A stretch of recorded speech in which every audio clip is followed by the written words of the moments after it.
What up mga solid subscribers? So ngayon guys, ang papanoorin po natin itong kay Stel guys. No? Ito yung Stel, yung room niya guys na kanta na. Ito yung dance practice po. No? Ito na po yung inaabangan ko guys, yung dance practice. No? Kasi nakita ko nga doon guys sa music video na meron nga. Siyempre mga choreography guys. No? Pero hindi siya ganun kaklaro. Kasi sinabi ko nga sa inyo, ulitin ko sa inyo ang music video, it's meant for para maintindihan yung pinaka-storya ng kanta, may ma-visualize yung pinaka-meaning ng kanta or lahat basta regarding sa kanta na. Yun po talaga yung minsan kaya ba't may music video, no? Meron naman ibang music video na meron po talagang it's meant for dancing po talaga guys. Talagang pinapakita nila lahat full choreography na. Pero usually guys, na napanood ko talaga is mostly po talaga guys is kailangan nila ikwento yung storya, no? Which is yung nakita natin doon sa kanta style na room, no? So ayun yung music video. So ito na yung dance practice. Ang bilis guys, kakahiling ko lang kahapon ba na-release to? O tama, kahapon to na-release. Tama ba? O, kahapon nga na-release, no? Tapos binigyan agad tayo ng dance practice, no? So napaka-solid. So ayun lang guys, ayoko nang patagalin pa. So without further ado, let's all watch this.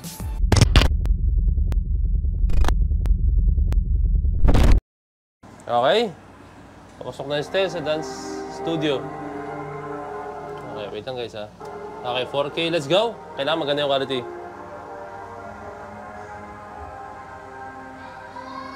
Let's go!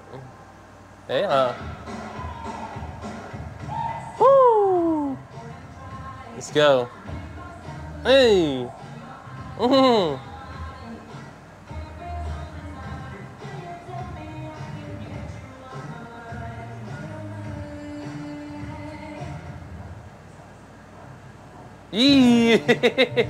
Alam ka, nakita nyo yun guys, na yung medyo may kindat part ni Stel dun guys. Napaka alam ko yung ibang 80 dun na kumindat si Stel. Damn! Yung iba dyan sigurado na huwag mo kindatan.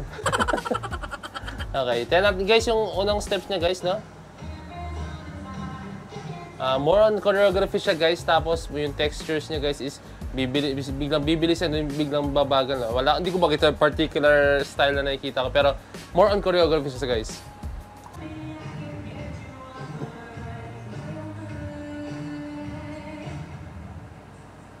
Hey. Snack ko sa inyo guys. Ay guys, ipopost ko po ito kaya baka may makita naman ako comment dyan na ay ano ba yan, post dapat hindi ganyan, dapat tuloy-tuloy. So kung gusto nyo ng mga ganun guys, click nyo lang yung link sa abay, ilalagay ko na lang yung sa description yung original video nito. I mean yung pinaka-video nito na para tuloy-tuloy. Kasi ako more on ako dito more on inaano ko yung steps, ina-analyze ko. Hindi man todo analyze, pero ina-appreciate natin yung every moment. More on ito guys more on seductive yung steps nila. Woo! Partnering. Let's go, connection. Nice. Hey! Siya yung babae, di ba? Yung sa sa MV. Oo nga, siya nga. Tandaan nyo guys isa sa pinakamahirap pag sumasayaw po kayo is may ka-partner kayo, no? Actually ako, nadadalian ako syempre. Pag ako lang mag-isa, pag individual lang. Hindi to the point na ako lang sumasayaw. Pero yung steps ko is walang connection sa iba, no? Like, walang connection ng mga partnering na ganyan, or kunyari, sumasayaw kayo or what, no? Mahirap po kasi yung ganyan. Guys, alam nyo kung bakit, no? Kasi yung connection nyo, kailangan mag-build kayo ng connection, kailangan eye contact, kailangan hindi kayo mailang sa isa't isa, kailangan malagkit yung tingin sa isa't isa kung ayun yung kailangan nyo gawin, no? At saka kailangan is yung, kung kailangan dikit na dikit, kailangan dikit na dikit, guys, no? Mahirap po yan guys. Akala nyo madaling tingnan yan, madali lang gawin. Hindi guys, mahirap po yung ginagawa nila guys, no? Mukha lang madali dahil siguro dahil sobrang alam na yung ginagawa nila, no? Pero believe me guys, I've been there nun. Napakahirap po.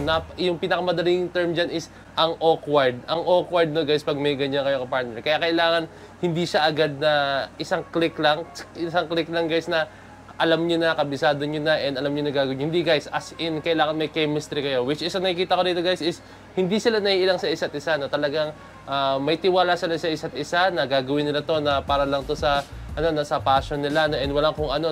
They are just being professional guys. Yun yung pinakamagandang term nun.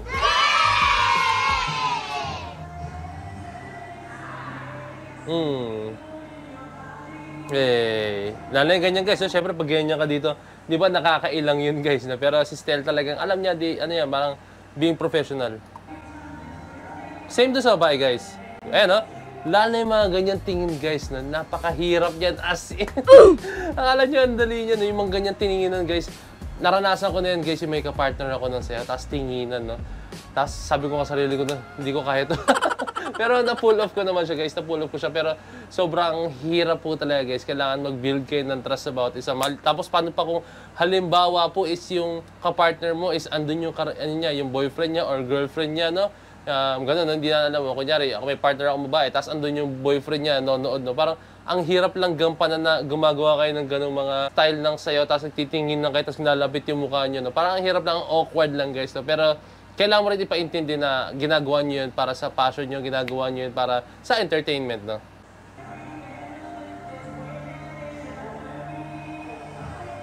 Let's go! Woo! Hey! Ano yun? Okay, sa akin pala nag-vlog. Let's go!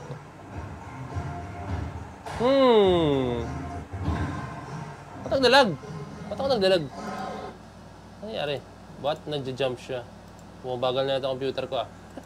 Dahil sa Estel, bumagal yung computer ko. Pati yung computer ko nakakakit sa Estel. Hey. Hey. Ang daming awkward steps na ginagawa nila. Pero ang ganda tingnan sa kanila. Woo! Gusto ko yun guys, yung part na yun yung nasa isang, iba-iba yung angle nila pero yung shoulders na ano. Ang ganda lang tingnan Ewan ko lang nagandaan na ako. Yan ang ganda na sa picture. Hey!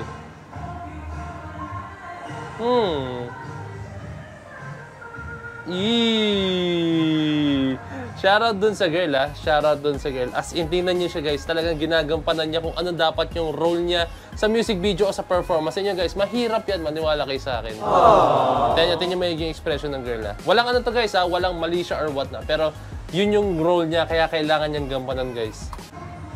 Baka may ano dyan, may inis-inis. Ano ba yan? Ba't ganyan? Ayan, ginagampanan niya lang yung role niya, guys.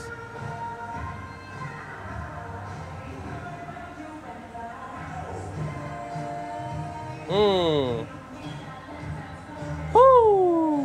Meron siyang ano guys may touch siya na Michael Jackson yung steps nila. Pero medyo ano siya, medyo conservative na. Kumbaga, may ginagawa silang steps pero hindi ganun ka Michael Jackson. Tapos Michael Jackson siya na slow version, no? Ayun lang sariling ano ko lang yan, sariling observation ko lang yan.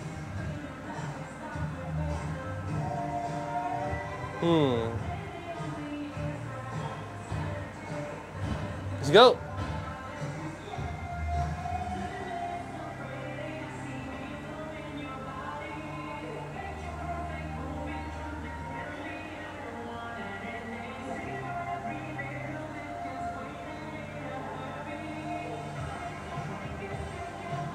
Ayan na.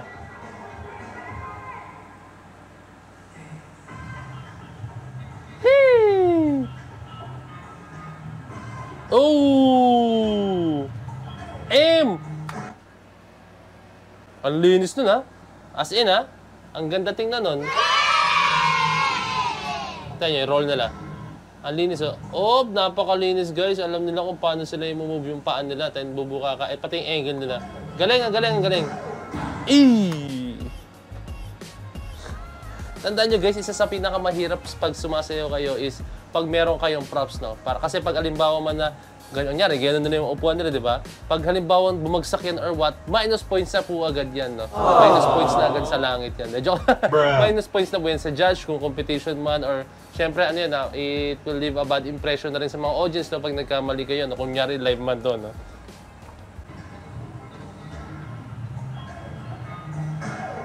Okay, sabay-sabay yung pagbagsak na. Pati yung roll, ang linis.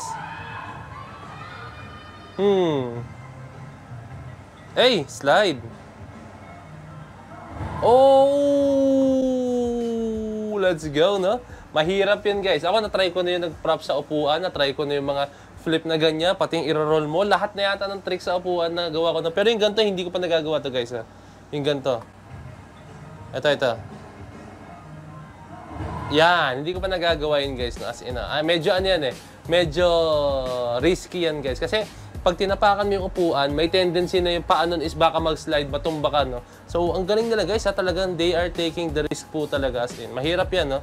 Mahirap yan. Tandaan nyo, pag may props kayo, nagtitake kayo ng risk, guys, no? Kasi hindi lang sarili nyo iniisip nyo, pati yung mga props na gagamitin nyo, talagang iisipin nyo rin. Mamaya, biglang masira ito, mamaya, biglang masira yung upuan, mamaya, yung paa ng upuan is mabali, mamaya, yung screw maluwag, di ba? Mahirap po yan, guys, no? Pero, solid na ginawa nila rito, no? Last one. Kaso na, bago sila, no? Ha! Let's go! Parang ganyan yung ginawa nila. Parang ayun yung pinaka-pang buwelo nila eh. Ha! Let's go! Boom! Hey! Okay, it's time again. Every beat, guys, yung ulo ng babae. Jam. Ang hirap nun, guys. Ang sakit sa likod nun. Shoutout sa girl na to. Anong pangalan niya? Ang galing dyan. Oh! Sakit sa ulo niyan. Nakakahilo rin yun. Hindi.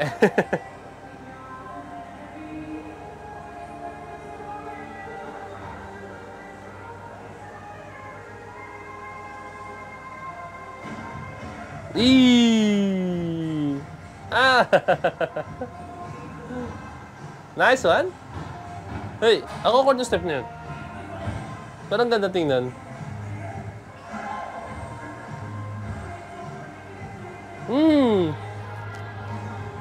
Let's go. Nice. Si Sir J ba ulit yung yung nag-video sa kanila? Tingnan natin. Tingnan ko lang guys, ha?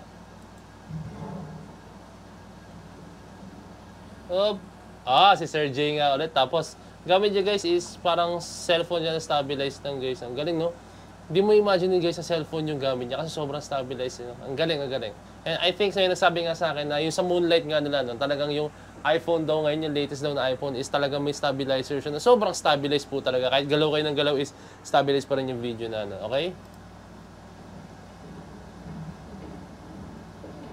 So that's it guys, no? Yun na po siya, no? Napaka-solid, napakaganda ng choreography, no? So binigyan naman tayo ng bagong flavor ng ating Mahalima na syempre, so still na, ayan na, binibigay na niya yung best niya. Ito na yung hiniling kasi natin, di ba? Magkaroon siya ng bago niyang, hindi naman bago pero magkaroon siya ng sarili na niyang single guys, no? Kasi talagang inaabangan natin yan eh, di ba? Nagsimula sila na, yan, sinimulan po ni Ken, yan, sinimulan ni Philip yan, and then sinundan ni Pablo, and then sinundan ni Josh, and then si Ja, nagkaroon din siya. Tapos ito, si Stella, no? So kompleto na ang Voltes 5, no? Let's go! And ayun guys, napakaganda ng choreography na ito guys, no? Binigyan naman tayo ng napakaraming elements, may partnering, may gumagamit ng props, tapos yung different angles na naman na ginagawa nila tulad ng Moonlight, no? Sobrang solid guys, no? And regarding sa choreography guys, talagang chicken na lang sa kanila guys, ini-easy na lang nila, no? Ang galing, no? So solid ng SB19, I hope makita po tayo ng live performance na ito guys. So kung meron man live performance na po ito, kindly comment down below. No? Gusto makita naman sa live performance na kung paano nila gagawin doon. Tulad nun sa Moonlight guys, so, di ba ang daming change of angles doon na ginawa nila. And siniling ko nga rin na makita tayo na live performance. And at the same time guys, dito naman po sana makita tayo live performance. No? And para makita natin kung paano nila gagawa ng paraan yung nakarap dito, nakarap sa likod. No? So ayun lang, I think in-embrace na nila yung ganitong klaseng style. No? Like maraming angles. No? So napaka-solid ulit sa ating Mahalima. Napaka-solid syempre kay Stel, no? And syempre sa choreographer nito, I think si Sir J, no? Tingnan natin guys yung information kung si Sir J nga po talaga, no? Okay? Videographer, performance director, yan, J. Jos. Okay, Sir J nga. Choreographer, videographer, performance edit. Okay, Sir J nga guys, no? Siya yung nag-choreograph nito, no? So, a very big shoutout po kay Sir J. Napaka-talented, napaka-creative po talaga. Let's go, Sir J. So, yun lang, no, guys. Kung meron ka sa mga kaling comment down below, so this is Point of It signing out. Peace, let's G.